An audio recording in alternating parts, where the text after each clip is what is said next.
I gotta be true. I gotta be true. Ooh, I gotta be. Hey, what's going on? My name is Josiah.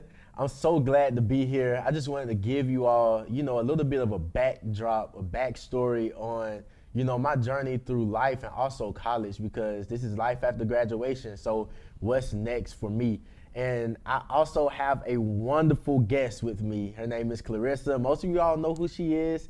She's the talk host of the Ladies Room, your Kingdom Concierge. Yes, you know this. Yeah. So, before we get started, I just want to tell you all thank you for, just following me through like my journey, because it's been a long journey, but I'm so glad to be here. And before we also get started, can you all share this video with your closest friends, and also comment, like be engaged, share your thoughts. So I guess I can give it over to you. All right, guys, listen, and again, I am so excited about being a part of Josiah's platform. Usually I'm really hosting on my show, so it's kind of weird because I'm talking to his audience, but it's such an honor to be here. I'm so excited about what he's evolved into, and to know that Josiah has evolved, and just really to get to know a little bit more about him, because believe it or not, guys, I know him as baby Josiah up to 21.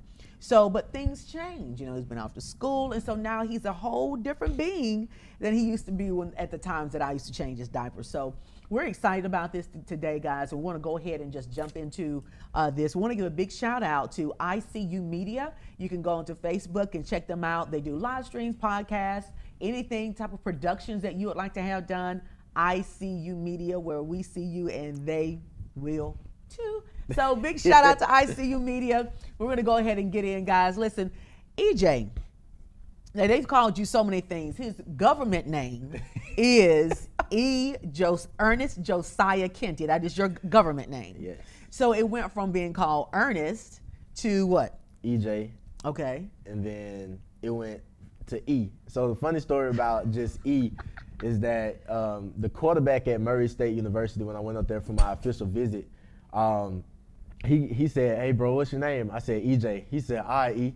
So I was like, whoa, my name just got shorter the longer, the more that, I go on throughout life. So now that I graduated, I'm a little bit anxious to see if I'll even have a name. It's just gonna be. Yeah, it's just gonna. So yeah, I love it. And you have to kind of, as a mom, you have to kind of release the fact that no, his name is Ernest Josiah. No EJ, no E, none of that. It's what I gave him. But you're evolving, right, and you're changing, and you're coming into your own, and I'm just so excited about what I see. And what I've had to do really, guys, is just fall in line. So I fell in line with the EJ. I think that was football season in middle school and high school. And then now it goes to E, now that he's at Murray State. And so now I'm calling him E. I don't call you E too much, though. Nah. Yeah, I still call him EJ. Yeah. But, I'm excited, like I said before, of where you are. So now you've graduated from Murray State. And a lot of people know your testimony, EJ, about double surgery on your knee. You actually had a full scholarship to go to Murray State in football. God still preserved that. But you didn't end your season or your journey at Murray State playing football. It's something different than what you thought going in. So let's just kind of talk to the listening audience about where your headspace is coming right out of high school, jumping into college, and woo, I'm this big football player. You have these big, huge ideas of what life is going to be for you, and then it takes a twist and turn. Talk to the listening audience, talk to those college students or those high school students who have these dreams, and how life kind of takes different turns. May not be a bad turn, it just takes different turns. Got you. So this whole interview is just going to be vulnerable. Some of the stuff. Wait a minute now, don't embarrass your mama. Nah. Okay, and this is me. And do not talk out the house. Lord have mercy. I just want to put the disclaimer. It's already out the house. We talking about college. Okay, I'm just saying. All right. But no, Carry on. it's just gonna get vulnerable because I haven't opened up as far as like my mentality only a select few people know actually like the in-depths of my journey going straight into college. And I say it was about 2 weeks before. Well, I'll back up to my junior year. I tore my ACL and partial meniscus tear in high school. So my senior year was it was interesting because I knew that was going to be a big year, but I already had offers from schools, Division I. And those schools started to fall back from me, and Murray State actually came in late. I didn't know I was going to Murray State until probably like I'll say probably like 2 weeks before signing day. So when I found out that I was going to Murray State, 2 weeks before I actually got there, I took off my brace because when I was talking to my trainer, he was like, man, it's about time for you to, get out of your brace because it can, the longer that you stay in it, the more of a crutch that it could be. So I just wanted to, get to that next level, right? I didn't want to go. You wanted to show up for the team. Yeah, I wanted to, and I didn't want to go to college with a knee brace on, to serve as a crippling factor. I just wanted to be EJ, Right. So I took off the brace at this particular workout, and we were doing the drill of changing direction. And when I planted off my right knee, I just heard. I was like, whoa. And like, it was normally, when something like that happens, everybody around you doesn't hear it. That's right. But everybody around me heard it, even the coach. And he was like, whoa. He was like, you good? So I'm like, yeah. But I was done for the day, and my knee swelled up immediately. So by the time at the end of the workout, I talked to the coach, and he was like, yeah, we go ahead and get this checked out when you go off to college. Because at this time, it was around May, and I had to go in June because that's when we had like a 2 month summer workout plan up there at Murray State. So when I called Dr. Dugas with St. Vincent's and just had a conversation with him, and he was like, well, we can get you checked out and everything, but I was like, nah, like I'll just make sure that I feel good. So I got my knee drained, and if they see blood inside of them draining it, and I hate to get graphic, but if they see blood within you draining your knee, then they know that it's a high possibility of it being a ACL tear. Right. So they didn't see blood, and if they did, it was just a little bit. So they thought it was like a sprain or something like that. So I just continued to wear my brace. I got up at Murray State, second week of camp. I ended up tearing. Well, it happened again to where my knee would always shift. Every cut that I made, it would shift, but I was still playing. Like, I had the knee brace on, keep on going hard. In that mentality, I was like, man, I'm in a prime opportunity right now to make it out of Birmingham. Like this whole narrative that comes with a high school player. Let me ask you this, and I don't want to cut you off, but and I'm looking at the narrative that you're spilling out here. Do you feel that had you gone with your first mind? Because people always say, I should have gone with my first mind, because your first mind was saying keep the brace on because you weren't ready. You knew you weren't ready to come out of the brace, but based on what a coach was telling you, you were doing what he was telling you to do. So would you say you had those aha moments where I should have gone with my first mind, I should have never done this, I should have just really stuck with my first mind? Did you have those moments and those times? Well, no, I really didn't have like a resentment towards coach or anything of like, dang, man, I should have did X, Y, and Z. It was kind of like I knew where I was already. Right. You know what I'm saying? In the mind of an athlete, it's like, okay, I know that this is presented to me, that my knee did this right here. How can I go about this without getting surgery? How can I go about this with getting by as long as I can until like your mind doesn't go to the absolute worst that can happen? So let's speed forward. So your knee goes through all of this. This is your first time at Murray State. People are looking at you, EJ, because keep in mind you came from a status at Ramsey High School where you were the man. You were the man. You were the captain of the team for several years going in. And so you made a lot of stellar plays before you got hurt. So you go into college where, and everyone needs to know this, you're going into college at ground zero. You're not taking your status with you from who you used to be. Everyone is at ground zero. Everyone is vying for a position on the field. Everyone is vying and trying to make a statement for themselves. And so now we fast forward, we are surgery. So you eventually you did have to have surgery again, another surgery. So now you've had the surgery. Now where are we? Okay, so I ended up tearing my ACL, LCL, MCL, and partial meniscus tear, and like the only thing that I know I didn't tear was my PCL. So it was like a blown out knee. And when once I tore it and I found out that all that had happened, I just went to the top of the stadium and I was like, God, like, this is the second time that it's happened. I've seen you work me through the first time, and I know you'll do it again. But I wasn't all the way psyched out about God, though, because whatever God could do for me on the field, I would try to repay him by doing X, Y, and Z Monday through Friday. And then on Saturday, I'm like, God, you better repay me with a good game or with an interception or a touchdown. And on Saturday night, I go out and party, or I go out on Sunday. And at this time, I really didn't find a church home in Murray, because I know you were like, can you, like, have you found a church home? I'll lie, be like, yes. Yeah, I found one. Or I say I'm listening back into, Faith Chapel back at home. But at this point, my only relationship with God was with football, and football was first. So every time I go in the training room, and I would be going hard, like, I'm like, man, I don't have any other option but to make it out of this, because I knew that my scholarship was on the line.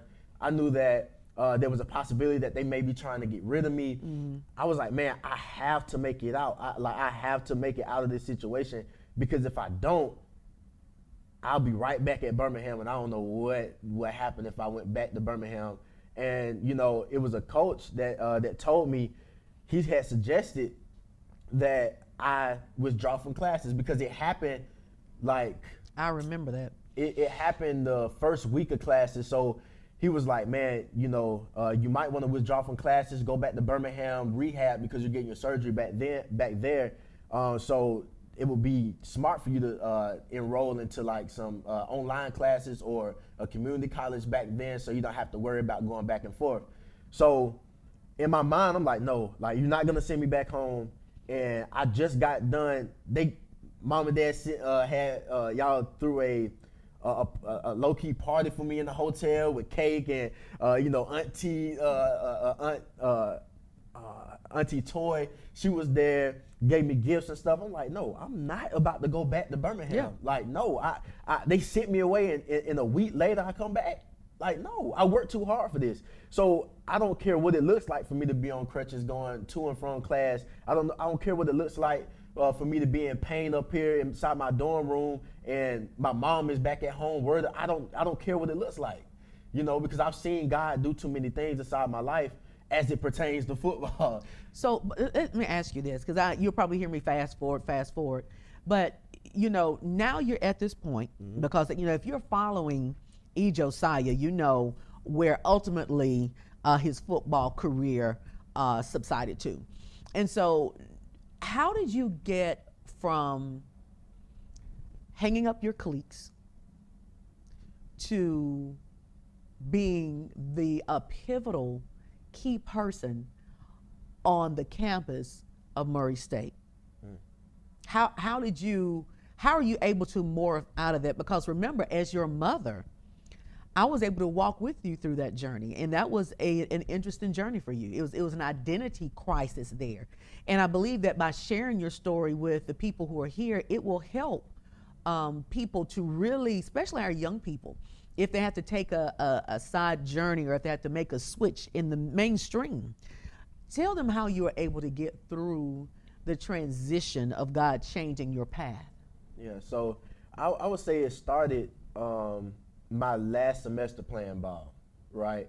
There was a high possibility that they would try to get rid of me, and I knew that, but I would still be going hard, because I was still recovering from the injury like a season later. And the last game that I ever played at Murray State, in the spring game, I had 2 interceptions, 1 tackle, 2 interceptions, 1 touchdown, 4 tackles, and 3 pass breakups. And that was like one of the best games that I played like ever.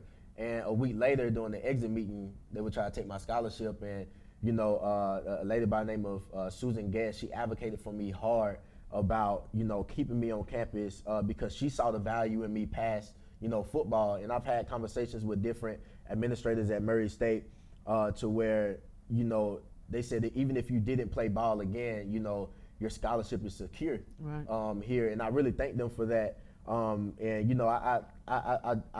then worked with the athletic department.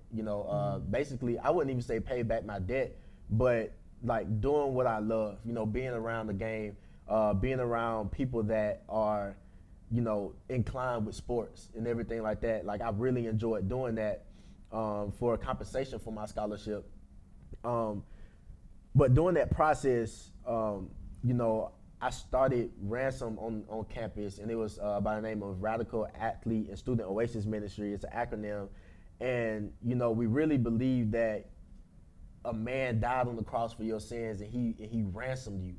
It was kind of like a this for that, and he would take anything that you have to offer. But in the mind of football, I had a relapse. So I've never had a belly in my life. Mm-hmm. Like 2 months after, I'm not working out. Well, I'll say this, I went through a withdrawal. Did you say you never had a belly in your life? It came though. But I will say this, I had a withdrawal. After that exit meeting. I was like, okay, I know what they told me, that as long as I stay at Murray State, I was like, man, I still got to play ball. I got to play ball somehow. Like, I don't know anything other than I've never went to school to get an education without football, because that was my drive to do good. Like that was a part of your identity. It was EJ, the athlete, EJ, the football player. Oh, that's the guy that plays football. Mm-hmm. Oh, that's EJ. He plays football. Yeah. Wow. It was like that. And even when I go to the gym and I wear a Murray State football, T-shirt, I'm the first one to get picked because they know I'm athletic, and I'm like, man, it feels good to be wanted everywhere that you go because you're associated with X, Y, and Z. Right. Because people associate with you with those titles, and when that title is stripped away, I feel like— Who are you at that time? Yeah, I didn't know who I was. Yeah. Because I was still put on this persona that I was a part of the football team. I was still put on this persona, posting on social media, working out, doing these different football workouts and stuff. And I'm like, bro, what are you working for? You know what I'm saying? Like, are you working out to get back? Or would you say you were like, you went into a depressive state? Oh, yeah. Because you said the belly came from nowhere. Well, it was after. I skipped ahead. The belly didn't come until after. But like, I went through a depressive state because I would go out here, work out, like to like exhaustion, like to exhaustive state, to where I used to work out while I'm playing football. I'm like, yeah, they're gonna have to see me on that field. But I'm like, dang. What's your purpose for working out now? You see what I'm saying? Like, and to fast forward, I had to develop a mentality that they would have to see me in life, too. Like I have to live every day as if I was playing for the championship game. Like I have to do that, because if I don't, everything that I worked for in football, it would go to waste. So everybody has this mentality that everything happens for a reason. No, it doesn't. It's up to you to decide that it happened for a reason. All right. Because something bad, something traumatic can happen inside of your life, and you would try to forget about it. You'll say, man, that was so bad, I don't want to remember it. Yeah, that's putting a Band-Aid on the sore. Yeah. The sore is still there. You just put a Band-Aid over it. Facts. Wow. And you don't, and it will be meaningless. So you have this ideology that it happened for a reason, but your life doesn't add up to it. And my life wasn't adding up to it. Football happening to me for a reason. But how did you pull yourself up? Because, and to be honest with you, I knew you were going through a transition. I knew things were going on, but as a parent, you wish you could just kind of come in and I can just kiss your boo-boo and, and everything will be fine. But it gets to a point as a mom that certain things that you guys go through, I can't come and just kiss it away. I couldn't come and kiss that away. Mm-hmm. And the only thing I could do was pray. Yeah. But what would you say was that turning point, that aha moment that said, you know what? It is what it is. This is where I am, and this is where I'm headed. So what was that aha moment for you? Wow. The aha moment is a collage of things. Once I piece together that mosaic, when it comes together. All right, wait a minute. Say I'm that like, word again. Mosaic. Yes. You know. Yeah, mosaic. Yeah, the Aztecs, put together a lot of pieces of glass and rocks, and, and it looks like nothing, but when they piece it together with the clay, it comes out to be very beautiful. Yes, and valuable. Yeah, and valuable. And I'm glad you said that, because I had to ask myself, where do you add value? And my first class that I actually attended at Murray State was a communication class, an introduction to communication, public speaking.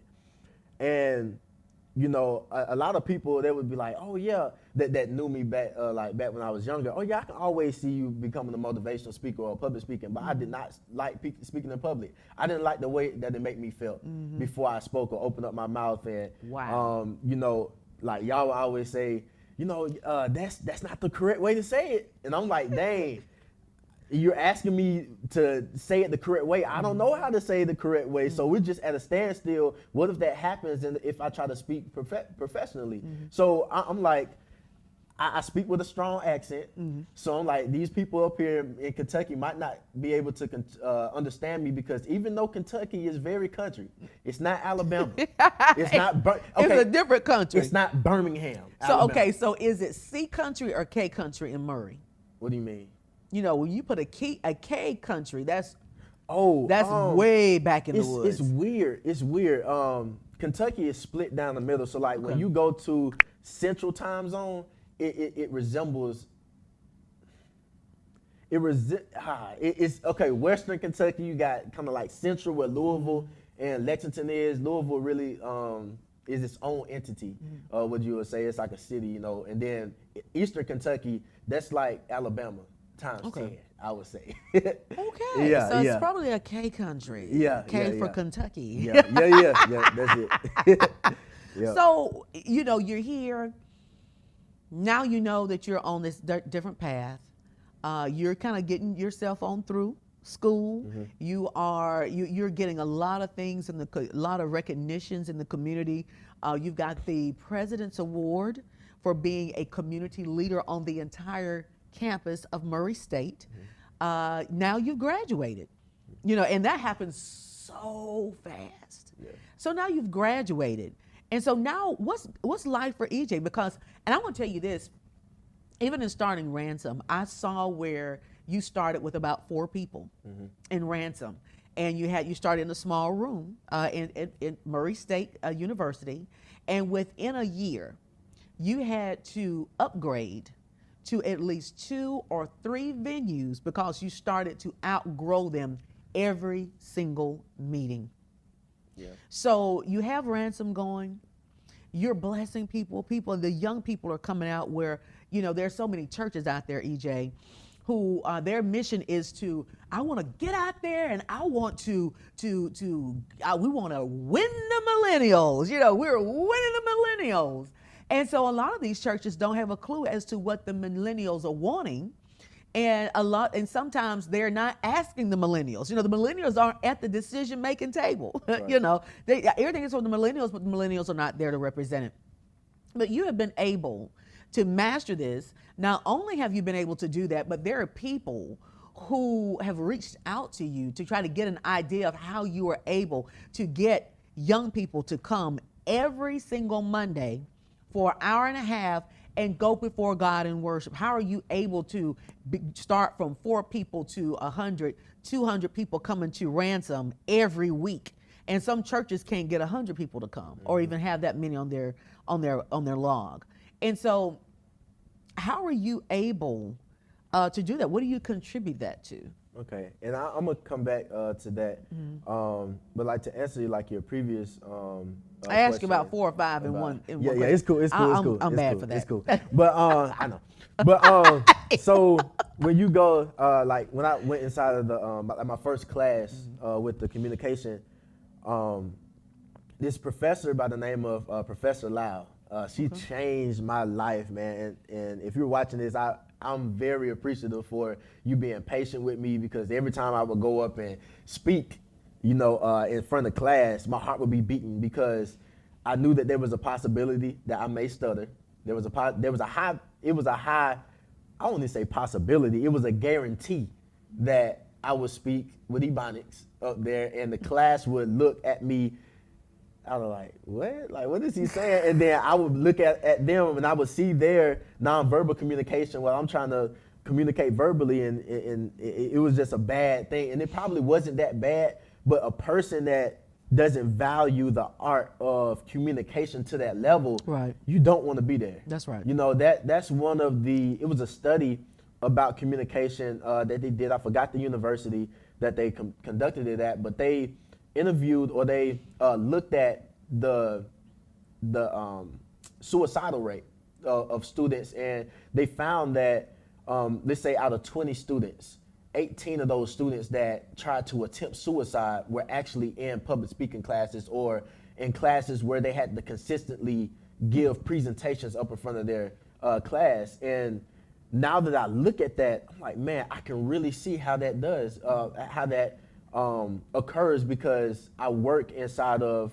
the Racial Oral Comm Communication Center now, and I see the type of, even though it's social distance and it's on Zoom, right, I can still see the stress levels of that student. So I would have to be innovative and implement different, exercises, icebreakers to get them comfortable. But the reason why I can, and it'll actually go into what you were talking about, the reason why I can identify with that student is because within 40 minutes of being with that student, I become their friend. So with me becoming their friend, I know that they're coming to the department to want to become a better speaker for that particular presentation. They don't want to have a profession out of it. But I know why they're there, but I want to make sure that I know that they're there. They know that I see them because they're a person first. And you said something, because that was, Jesus calls us friend. And I think you just gave the answer, because in order for you to reach anybody, people can hear you say you love them, but it's what you show them that counts. I hear you all day, but show me you love me. What's in your actions? How do you handle me? How do you talk to me? What are you doing for me? And so when you are, and this is the thing, you said you're friends with them, but you're not hanging out with them every day and texting on the phone, and you're not doing that every day. But they know that you have established a form of friendship and connection. Friendship and connection, even via internet and Zoom, because of the pandemic, we've had to resort to that. But you're still able to maintain that level of connection with them because you're communing with them. Yeah. Wow, that's an interesting concept. Yeah, like somebody just wants to know that you are concerned with them, because everybody genuinely. Genuinely concerned. Because I say this, you know how people say misery loves company. That's right. But joy loves company as well. Yeah. So if you can become genuinely concerned with somebody, you can praise them when they need to be praised. You can empathize with them when they're sad, when they need to be empathized with.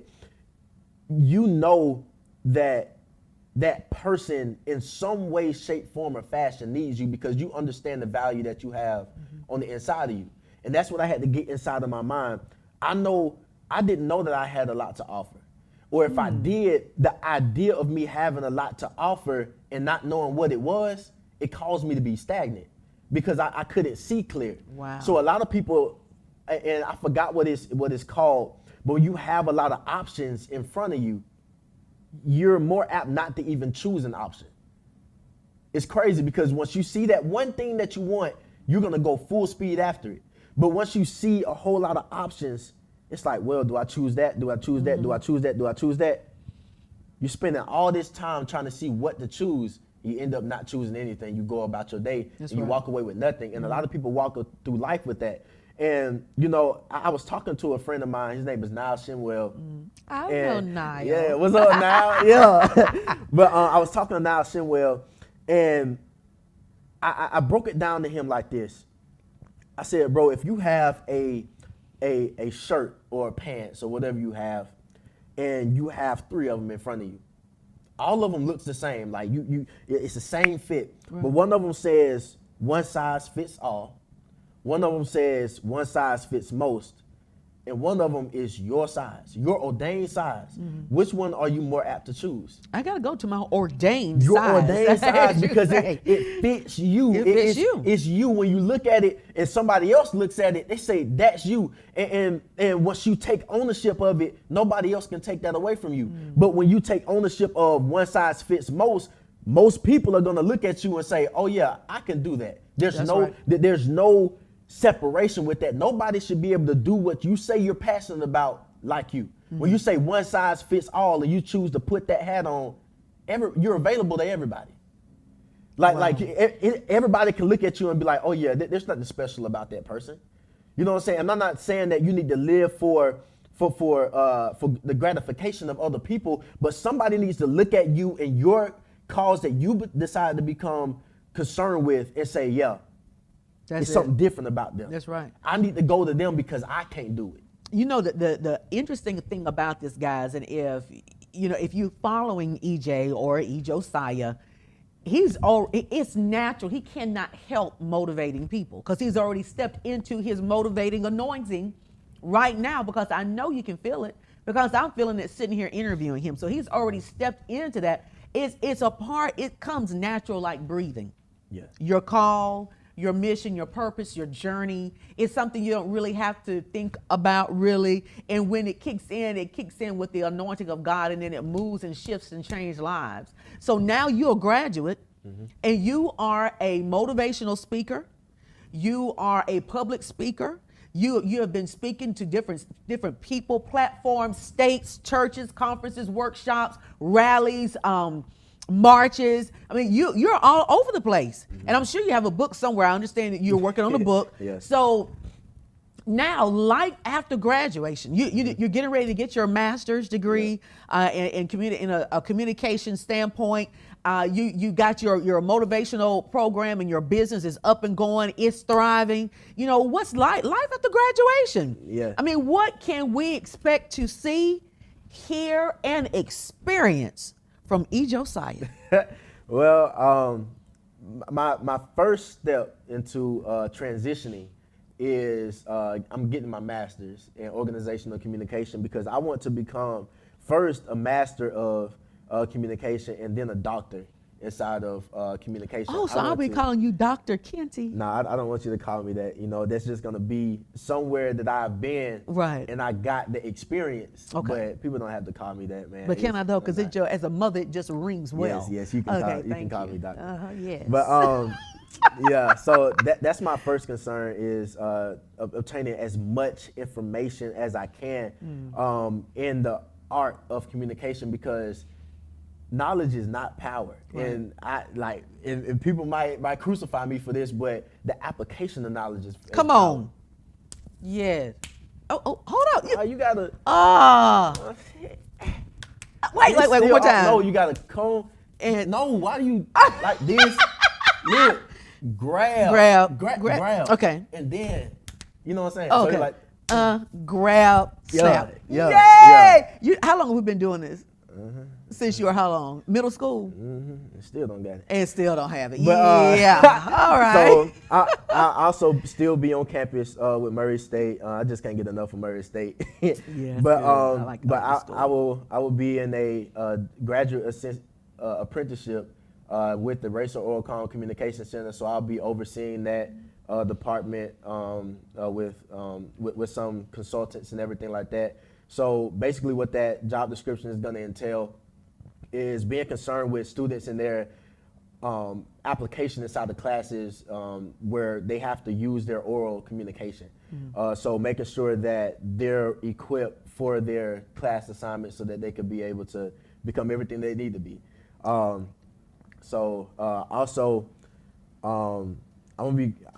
will be going very hard with communication. So maximizing, the pandemic with being active on social media. I've been consistent with posting every Friday for like every video. I'll even be branching out and doing some behind the scenes stuff where people can see how I prep for, you know, speaking engagements. I'm getting mentored by this awesome public speaker, motivational speaker by the name of Tony Thompson.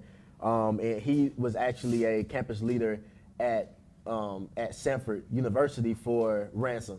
So that's how we got connected to through Jeremy Towns, which started Ransom at the university, at Sanford University. So with me being connected with him and doing the things that he's telling me to do, doing the things that that he's entrusting me with his knowledge on, because a lot of people can see their knowledge, they give out constantly and they don't do anything with it. So I know how frustrating that could be, and I cannot let that be the case with him. And the only thing that he's asked me to do is to pass that information down to someone else. So while I'm on this journey of learning, I will be pulling other people up with me that's choosing to embark on this journey as well. So my target audience is athletes, because that's my story. Like, I've been an athlete for longer than I've been alive, and you'll be an athlete for the rest of your life. You'll always have that mentality. But you know what's the funny thing about this is, by your target audience, and usually whatever business that you're in or business that you're doing, you got to have a target. Not saying that that's just the only set of people that you are working with, but you do have a target. But the thing about this, Josiah, is that your motivation, even from when you started off with Ransom, your motivation and all of that, it reaches such a wide span of people, gender, ethnicity, age. I've had people, young teenagers, listen to you. They follow you. I have people my age. I saw Josiah out there on Ransom.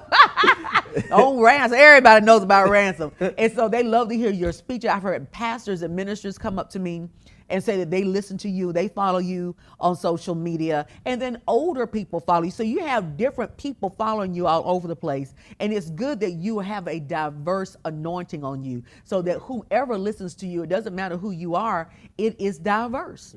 And that speaks a lot for you, because some people can't speak to every walk of life. They can only speak to a certain age group or a certain ethnicity. But with what you do and with your anointing and your skill set, you're able to reach such a broad spectrum of people. Yeah, and like my mentality when I speak, you know, it's not to reach everyone. You know, that like I don't go in. I just need one person, because I know what my journey was like when I first started speaking on the platform with Ransom. It was about 6 people there. My girlfriend was there, so like, that's basically 4 people. We call her First Lady. Yeah, First Lady. You know what I'm saying? So it like, with her being there, she was there by default. She was just gonna support. So with 4 people being there, with me stuttering, you know, with start speaking with a strong accent, I'm like, and they're telling me it was good, but in my mind, I'm like, man, that was trash. Like, I'm not even gonna lie. I haven't like ministered from that, like that. I say that part of the Bible, like, since then. Like, I haven't taught that same message since that first one. It was just that bad. I'm not scared to, but I just haven't revisited that. It was good. But it was trash. It really was good. How did you see it? I didn't go Facebook Live, so that's just you speaking from my mother. No, ma'am. No, you did record it. You made me start recording stuff. That was after the that. first Ransom. Yeah, that's nowhere to be found in the archive. Well, let me tell you this: as a mother, it was excellent. Yeah. You know, as a mother, your child can be it could be a whole band, and you're doing your own routine, and everybody on the band is wrong. You will always be right as a parent. Yeah, I understand that, you know, but like with me understanding that's where I started, that's where it began.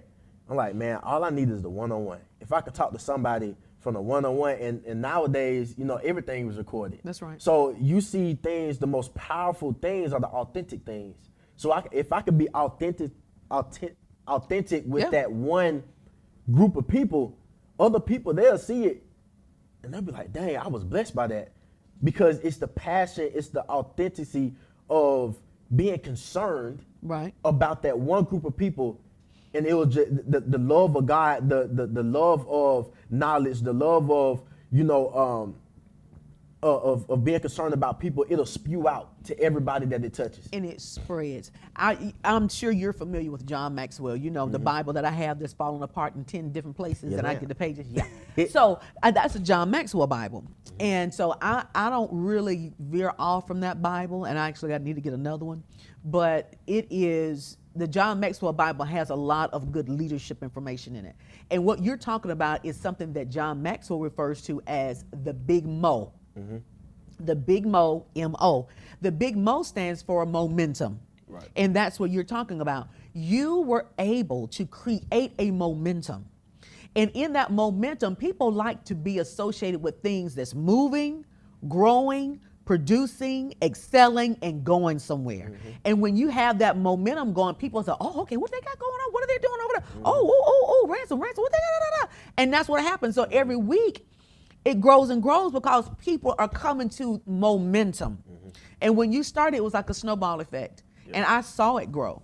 And so you're right. If you just focus on just that one, if that one is getting something, they're going to go back and tell someone else and bring 2 or 3 people because it is the Big Mo. Yeah. It's the law of attraction. And I say like with Ransom, especially with this growth at Murray State, because like Ransom is on 7 different campuses across. I think Wow. it's 3 in Alabama. Okay. Well, I think it's 4. So, But you yours got was the UAB. second one, right? No. Or was yours the first one? It was the 4th Ransom to come up. The fourth? Oh, wow. Yeah. So you had it start at Stanford University in Birmingham, Alabama. Then it went to UAB in Alabama, the University of Alabama in Birmingham. Then it went to Campbell University up in North Carolina, and then I brought it to Murray State University in Kentucky, and then it went down to South Alabama and Mobile, Alabama, and it's at Alabama State University. That's the first HBCU. HBCU. I was getting ready to ask you. I don't hear HBCU in there anywhere. So So that's the first HBCU, Okay. and then it also went to Atlanta. I think it's Clark. Yeah, it went to Clark Atlanta. Okay. University. Great. Yeah, CAU. Excellent. So the diversity is there. So even with Clark Atlanta, it's so close to Morehouse and Spelman, like that's like combined like with that. So with it being on those campuses, I've seen the way that God, has shaped it. But as far as like Murray State, with my journey at Murray State with Ransom, it was interesting because I saw how it was at first, and I was like, dang, it was something else that had happened on campus that night.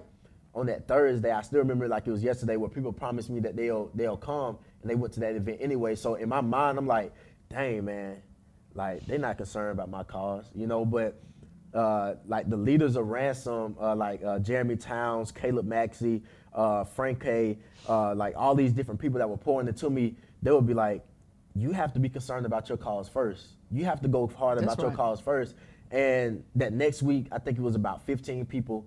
That third week, it was about 25 people. It was doubling every week. And then that last weekend of that semester in 2017 in the spring. You already topped 100. It was about, no. It was about 42 Okay. people. So that next semester, it was averaging out with like 30 people at the Bible study.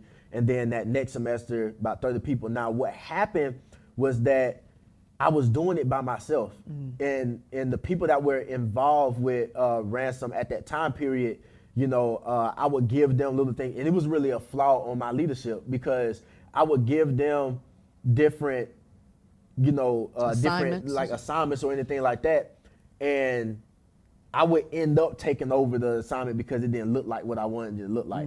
So in all actuality,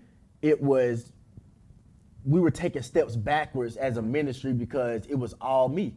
So like through trial and error, through mentorship, that next semester, I had been already having one-on-one. So I told you about this guy by the name of Niall Shimwell. He's my best friend now. And at first, he just came to me with the idea that he wanted to do. And he was like, man, I want to have a cookout where everybody just come together. And we weren't even talking about Ransom at first. I was just concerned about that man because I knew how awesome he was. And I was like, man, I see so much potential in that man. If he ever got to that potential, like his whole life would change. Right. But I didn't treat him based upon, what he was sharing with me at that time. I always call him a king. I'm like, bro, you're awesome, man. Like, that's awesome that you're doing those different things, and the things you share me that you ashamed about, bro. I'm like, sure, I got things I'm ashamed about too. Like, let's go on that. Like, next. So he came to me with the cookout idea, and it didn't Was even that have the a year name. that I came It was and the covered first it? year. It was the first year. The very first one. Yeah. Okay. So, no, you weren't there the first year. You was there the second year. second one. So, the first year, I met with him the semester before, so we had a whole summer to think about it. But when I told him, I was like, bro, type up your vision, because I'm not going to take up this vision. Like, I have the other things I'm concerned about. I'm still a football player at this point. Like, I have things I have to do. I can't throw out a whole cookout. And that was a vulnerable moment for me, because I'm like, man, I can't do it all by myself. That's right. This vision is too big. I'm going to tell you, Moses. Yeah. Oh, okay. Yeah. Some of the best leaders in biblical times had to come to that same, have that same epiphany. Yeah. Because Moses was trying to be over here, do this. He was tired of everybody, and all them holding his arms up because he was tired, but he was trying to do everything. It's just impossible to do. Yeah. And so for you to be able to come to that understanding and say, you know what? I can't do all this by myself. I need some Joshuas, and I need some other people in the mix. I need to raise up those people and teach them how to delegate and to get things done. Right. And so, when you hear the story, you talk like you're somebody that's 30 or 40 years old, but all of this took place even before you turned 21, Yeah. which is amazing to me. Yeah. So, as we wrap up the show, it's because I'm telling you, this man's life, we can sit here all day, I'm telling you, because I love to hear it. And I've lived through the whole thing, but you would think this is my first time hearing it, because I love to hear it. But as we wrap up here for the show today, Josiah, what exactly would you leave as a motivation to your listening audience today? I would say, learn from your past, apply the change in your present so that you can get your manifestations in the future. And I learned that I have to use everything inside of my past as tools to build what I want to in the present so that it has time to manifest itself in the future, because I don't know what tomorrow holds. Like, that will bring its own troubles, but what I do know is that my past can be used as a testimony to advocate about how good God is, so people can look at this whole interview and say, man, like, that's awesome. I don't want you to leave this interview with the idea that it's just awesome for me. Like, this whole interview is to inspire you, to let you know that whatever your story is, you can make it. Like, you can make it into something so beautiful. You can make that mosaic into something so valuable that nobody else can put a price tag on you. Because I understand that whenever you allow other people to put a price tag on you, it's too low. And if you don't understand your value, you'll put a low price tag on you based upon the preconceived notion of what people may bet on you as. Like, you can't look at yourself in the mirror and say, well, I don't have much to offer. You have so much to offer, and that's what I want to leave you all with, to just say, keep going. Just keep going, because it's going to be okay. All right, guys, you heard it best from Josiah. That's Ernest Josiah Kenty, the master communicator, Josiah the motivator. Guys, listen, he's doing an amazing job out here. And in his famous words, just keep going. Don't stop, can't stop. Get in there, guys, and do what you need to do. Continue to follow Josiah on YouTube, Facebook, Instagram, and Twitter. All of the Facebook pages, all of the social media outlets that are out there. Follow him and tell a friend to follow him too, guys. So get out there on that YouTube page, hit like, subscribe, and hit that notification bell so whenever he drops new content, you will get it. Hey, I'm telling you, it's life-changing, and it is going to change your life. All right, guys, here you have it. Josiah, life after graduation.